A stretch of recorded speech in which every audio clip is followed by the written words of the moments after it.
Ayun no, good morning. So, kasama ko si April and si Carm. So, ihatid ko sila. Ako yung Uber driver nila ngayon. Thank you. See you, bye-bye, baby.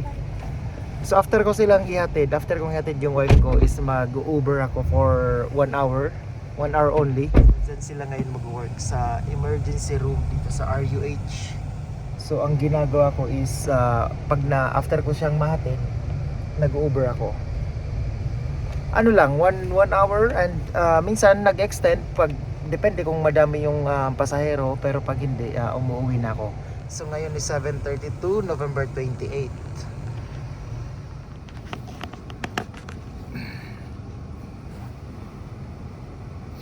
So ngayon i-open ko na yung Uber app.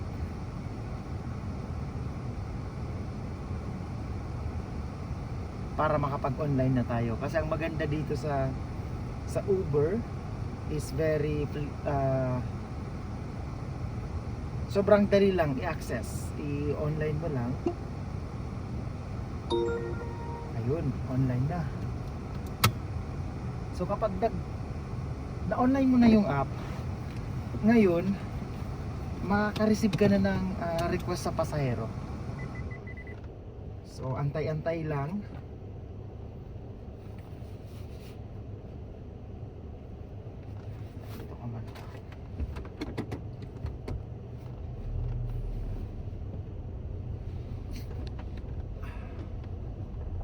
Medyo malamig ngayon, minus 17 or negative 17 yung temperature ngayon.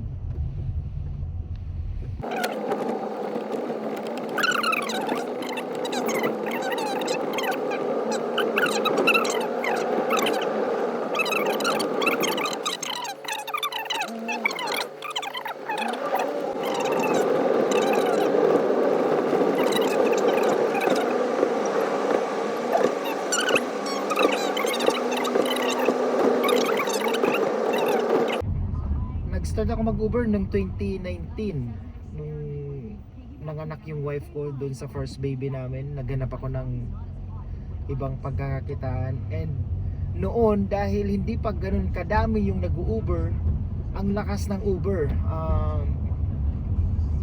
Ang 1 week ko noon na hindi naman full time, part time pa rin kasi nag-work din ako noon sa nursing home. Yung mga siguro 4 or 5 hours ko noon everyday, nakaka around 500 ako weekly that was 2019. Pero ngayon I heard hindi na ganun kalakas kasi sobrang dami nang nag-Uber, pero still you can still maganda pa rin siyang side hustle.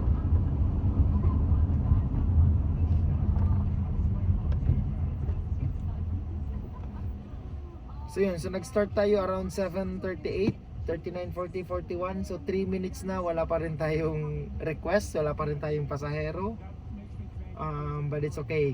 Ganun talaga ang pagiging driver, taxi driver or jeepney driver. Hindi naman lahat nag-Uber. Ano muna tayo, chika minute muna tayo. I think I heard mukhang nagkakagulo dyan sa Pinas ngayon na yung kay BBM and Sara Duterte. Ayun, so meron na tayong request. So ganyan ang mangyayari kapag may nag-request. Ang gagawin ko lang, i-accept ko. Ayun. So 2 minutes, navigate na. Sorry, kasi ako naka-sounds. Second Avenue North. Ayun. So yun, kapag may pasahero na nag-request, mag-a-appear yun dun sa app mo, and may option ka to accept. Actually, yun lang ang option mo, i-accept. Pag hindi mo siya in-accept, mawawala siya. Pero pangit yun, magiging pangit yun sa record mo. Hindi naman sobrang pangit, pero mayroon kasi tong parang nire-rate ka kung ilan yung taong nire-refuse mo. Kasi as much as possible, ayaw ni Uber na nagre-refuse tayo ng pasahero. So yun, pag nag-request siya, i-slide down mo lang sa app, ma-receive mo na or ma-accept mo na yung request niya, i-direct ka na ngayon kung saan mo siya ipipick up. So ganun lang kadali. As long na marunong ka mag Google Maps, ang Uber is sobrang dali sa'yo kasi parang Google Maps lang tong ipa-follow mo. Ngayon, nasa ano siya, nandito siya sa 4th Avenue, nandyan din yung nakalagay yung pangalan niya. And ino-notify na rin siya kung ilang minutes yung travel time ko bago ako makadating dun sa location niya. So nakalagay dito is 2 minutes and 0.6 kilometers. So yan ang maganda sa Uber kasi In 300 meters, turn right on Queen Street. yun. So meron na-connect ko na din yung app dito sa sasakyan. So nandiyan i-direct ka na lahat. So yun ang napakaganda dito sa Uber. Street. Pero dito ang galing kasi may Google Maps or may maps, magpa-follow ka lang sa instruction ng maps. And of course, traffic rules. Kailangan mong i-obey yung traffic rules. So sa mga nagda-drive dito sa Canada, alam nila yan kung gaano ka disiplinado yung mga tao dito sa pag-drive. Talagang pina-follow yung traffic rules. And also, Just ahead, turn right on 4th i-off ko na yung camera kasi bawal kami mag-take ng video sa pasahero. Pero i-share ko na lang kung mamaya pag na-drop Turn off ko right na siya. on 4th Avenue North, then pick up Tanica on the left. Alisin ko na kasi baka makita siya. Nakita niya. Ayun. So yun.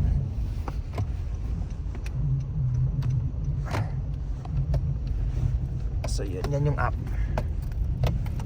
So dito na tayo. So yun, message ko na siya. Meron din option dito na pwede mo siyang tawagan, pwede mo siyang i-message, bigyan ng instruction. Kaya maganda yung Uber. So yan o. Ang message ko lang sa kanya, I've arrived. Pag mga mahirap yung mga lugar, kung paano or kung kailangan mo ng specific na instruction sa rider, pwede mo rin sabihan. Pwede mo rin siya actually tawagan. So yun, pero hindi yung private number mo. Uber to Uber lang kasi bawal tayong kumuha ng any personal information sa rider. So may training din ang Uber sa ganyan. Kaya be careful kayo sa pagtatanong. Ako very chatty ako.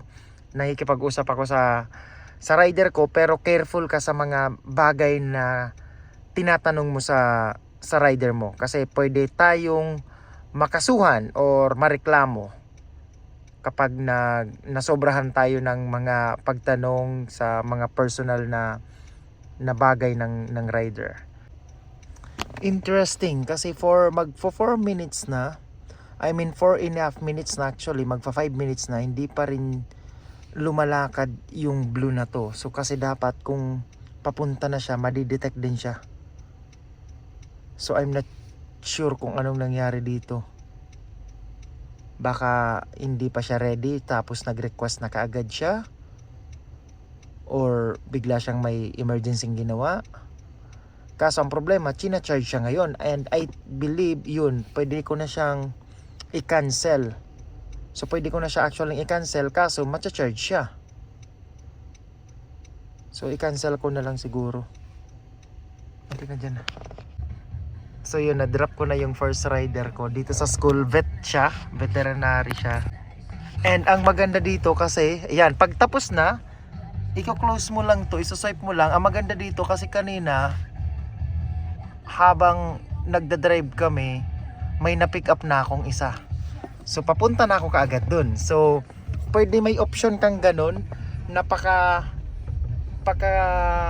habang nagda-drive ka pa papunta dun sa idadrop mong unang pasahero, kapag malapit mo nang i-drop yung unang mong pasahero, yung Uber is i-allow ka na niyang mag-pick up ng ibang pasahero na malapit lang din dun sa vicinity nung una mong drop off. Kaya yun, maganda kasi parang continuous ka lang, hindi na ako natambay kasi paka-drop ko doon sa unang pasahero, diretso na kaagad ako doon sa pangalawa kong pasahero. So yun, ngayon on the way na ako. Ano siya, 1.8 kilometers and about 4 minutes ako bago makapunta sa kanya. So yun, hindi i-off ko lang tong cellphone kasi bawal maghawak ng cellphone habang nagde-drive sa. So nag-aantay na ulit ako dito sa pangalawa kong rider. Dito sa school ulit. Ay hindi, dorm, parang dormitory to. So yan, waiting na tayo. I don't know kung ilan sila.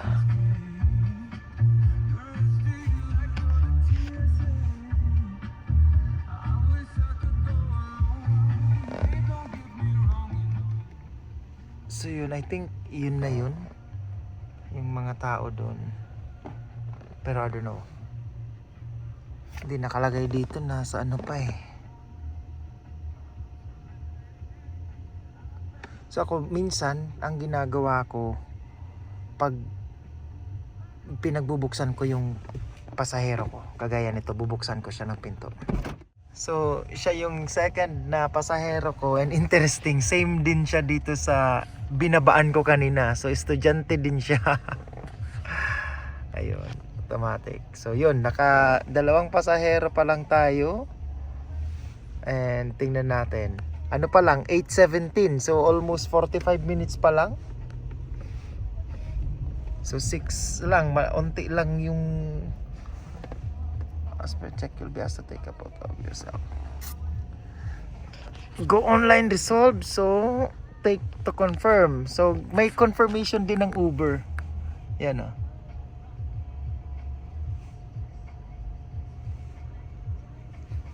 So yung Uber,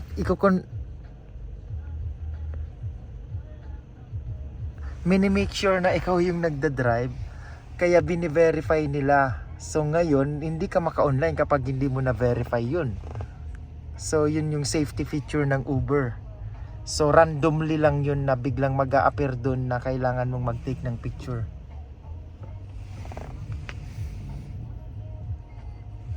So yun, nakailan pa lang tayo.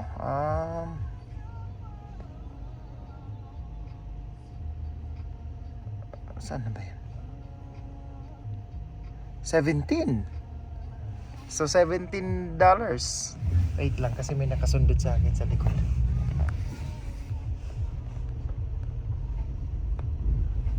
So $17 in a matter of 40 minutes. So not bad na yan. Teka lang, oh yun, may ano ulit, may request ulit. So accept ulit tayo. 4 minutes away naman siya. And navigate ulit. So yun, parang dun ulit actually, dun sa pinikapan ko na dorm. Parang dormitory yun ng mga estudyante. So yun, mamaya na lang ulit ako mag-cellphone kasi bawal mag-cellphone na nagda-drive. So yun. So dito na ako ulit sa pangatlo kong pasahero, and exactly the same na dormitory yung pipick-upan ko. So I think mga estudyante to, kasi yung school is nandun lang. Nandun lang. Kaso ang problema, kapag ganitong malamig, minus 19. So malamig yan, mahirap sa kanila yung maglakad. Kasi siguro good ano din to, 10 minutes walk. So malayo-layo yun actually. And kapag minus 19 or minus 20 yung weather, hindi ano yun, hindi madaling lakad yun.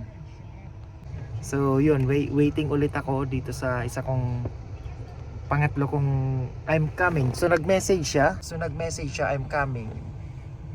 Tapos pwede ko siyang replyan, okay, got it. So yun. So dito pwede kayong mag-communicate dito sa Uber app na to. Like I said, pwede kang tumawag, pwede kayong mag-message, give ng instruction. So yun, ito pagbubuksan ko ulit siya ng pintuan. Kasi wala, ginagawa ko yun sa mga ano ko, sa mga pasahero ko para mas maganda. Teka lang.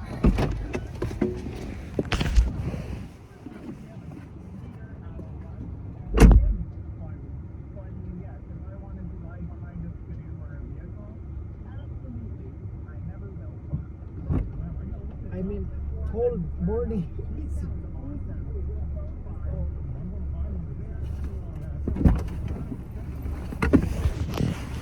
How are you?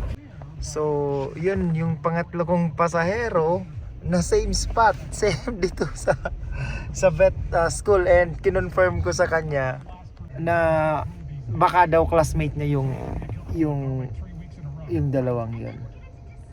So, ano ko lang, hindi ko pa pala na complete. So yun, nakatatlong pasahero pa lang tayo, pero meron na tayong how much to? Ilan kaya yun? Hindi pa nag-reflect yung bayad nung last one. 7.84, so $25 in just ano pa lang, mga 50 minutes. Hindi po, mga 50 minutes pa lang tayo. $25, so kung 40 ang palitan, ang 10 is 400, 800 ang 20. So meron ng 1,000 in just 1 hour. So not bad yun ha, $25 ka per hour sa Uber. Malaking rate na yun kasi yung minimum dito ngayon is 15 per hour. Tapos dito pa drive ka pa. So yun, kaya kung kino-consider nyo na mag-Uber or naghanap kayo ng side hustle, magandang i-consider yung Uber, pag-drive ng Uber. So yun, aalis lang ako sa spot na to, tapos tingnan natin kung may makuha pa akong pasahero. I-set up ko lang din yung cellphone. So yun, may request na ulit. I-accept ulit natin. So Head to yun, your pickup at 104 104th Street West. I think doon ulit. Saan ba to? Hindi, iba na. Akala ko doon ulit, iba na. Sa may Central Avenue na to.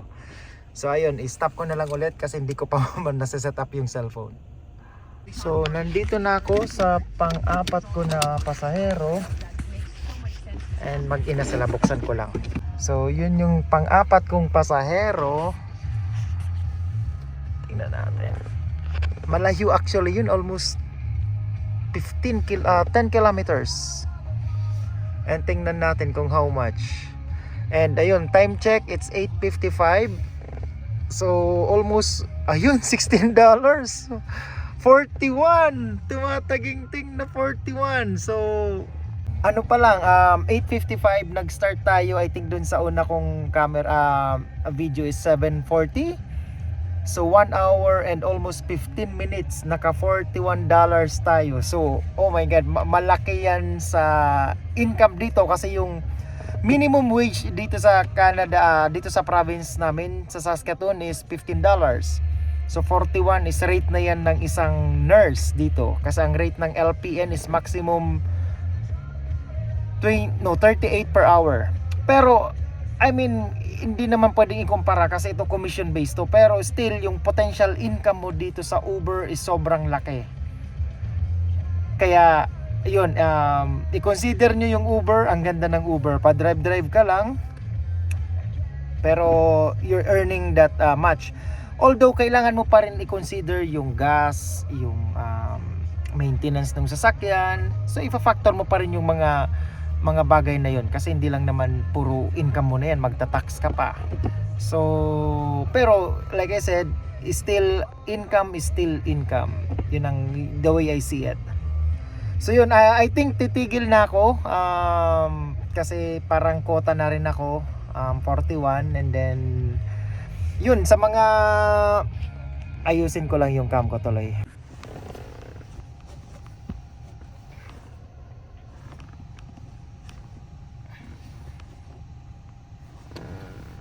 So yun, since malayo pala ako actually, ikikip ko na lang online yung Uber ko, and kasi pauwi na rin ako. I think mga 10 minutes ako pauwi. So malayo-layo to, and hopefully makakuha pa tayo ng pasahero. So yun, pag-usapan pala natin kung yung requirements, kung paano ka makakapag-drive ng Uber. Kasi sobrang dali lang actually ng requirements ng Uber. Una, of course, driver license. Ayan, may nakuha pa ako 1 minute away. Accept. So yeah. May nakuha pa ako. So yung pang-apat ko na sana pauwi na ako. Nakakuha pa ako. So yun yung pang-pito natin na pang-pito. So yun yung pang-lima natin na pasahero. 1, 2, 3, 4. Yeah, pang-lima I think or pang-apat. So yun. For the nagtip pa siya ng $3. So 51 na. In just na ngayon 9:15. Supposed to be pauwi na ako. So nag-start tayo ng 7:40, so more than 1 hour and a half. Naka $51 tayo. So that's a really good income, side hustle. So yun, I think i-stop ko na yung trips ko para makauwi na ako kasi I think tuloy-tuloy pa rin to. I-share ko din sa inyo. So ganyan, kapag mag-offline, i-click mo lang dito, offline. Ayun, hindi ka na makakakuha ng request kasi naka-offline ka na. So yun,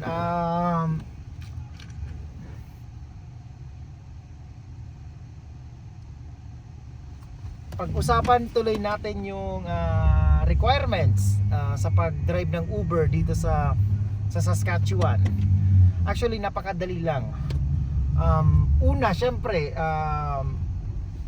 driver license. Kailangan yun. And I think kailangan ng abstract. Driver license na may abstract. Ibig sabihin ng abstract, yan yung history ng pag-drive mo dito sa Saskatchewan or sa Saskatoon.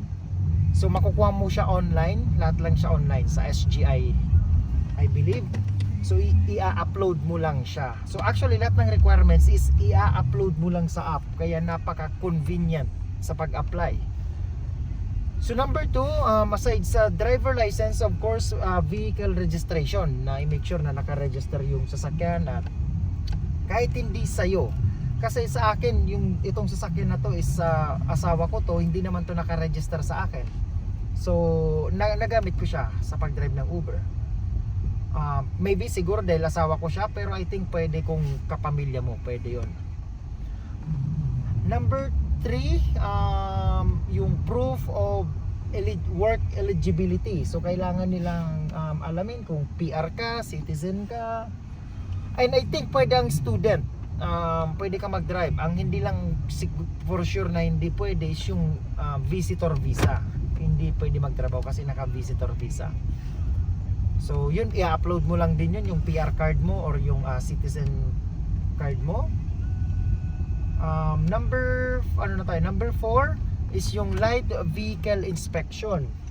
So gusto nilang i-make sure na safe yung sasakyan na dinadrive mo.